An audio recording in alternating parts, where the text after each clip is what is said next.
ವಿಯೆಟ್ನಾಂನ ಫುಕ್ವಾಕ್ ದ್ವೀಪದಲ್ಲಿ ನಡೆದ speed boat ಅವಘಡದಲ್ಲಿ ಸಾವನ್ನಪ್ಪಿದ 15 ಭಾರತೀಯ ಪ್ರವಾಸಿಗರ ಮೃತದೇಹಗಳನ್ನು ಸ್ವದೇಶಕ್ಕೆ ತರಲಾಗಿದೆ. ಹನೋಯ್ನ ಭಾರತೀಯ ರಾಯಭಾರ ಕಚೇರಿಯ ಅಧಿಕೃತ ಎಕ್ಸ್ ಖಾತೆಯಲ್ಲಿ ವಿಚಾರ ತಿಳಿಸಲಾಗಿದ್ದು, ಮೃತದೇಹಗಳನ್ನು ಹೋ ಚಿ ಮಿನ್ಹ್ ನಗರದಿಂದ ವಿಯೆಟ್ನಾಂ ಏರ್ಲೈನ್ಸ್ ವಿಮಾನ ವಿಎನ್ 979 ಮೂಲಕ ಮುಂಬೈಗೆ ರವಾನಿಸಲಾಗಿದೆ.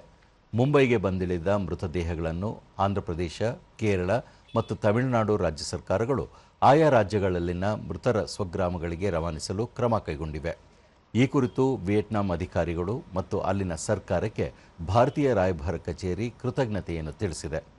ಕಳೆದ ಶುಕ್ರವಾರ ನಡೆದಿದ್ದ ಘಟನೆಯಲ್ಲಿ 32 ಭಾರತೀಯ ಪ್ರವಾಸಿಗರು ಮತ್ತು 4 ಸ್ಥಳೀಯ ಸಿಬ್ಬಂದಿಯನ್ನು ಹೊತ್ತೊಯ್ಯುತ್ತಿದ್ದ ದೋಣಿ ಮುಗುಚಿಬಿದ್ದು 15 ಪ್ರವಾಸಿಗರು ಸಾವನ್ನಪ್ಪಿದ್ದರು. ಬದುಕುಳಿದ 16 ಮಂದಿ ಈಗಾಗಲೇ ಭಾರತಕ್ಕೆ ಮರಳಿದ್ದು, ಒಬ್ಬ ಪ್ರವಾಸಿ ವಿಯೆಟ್ನಾಂನ ಆಸ್ಪತ್ರೆಯಲ್ಲಿ ಚಿಕಿತ್ಸೆ ಪಡೆಯುತ್ತಿದ್ದಾರೆ.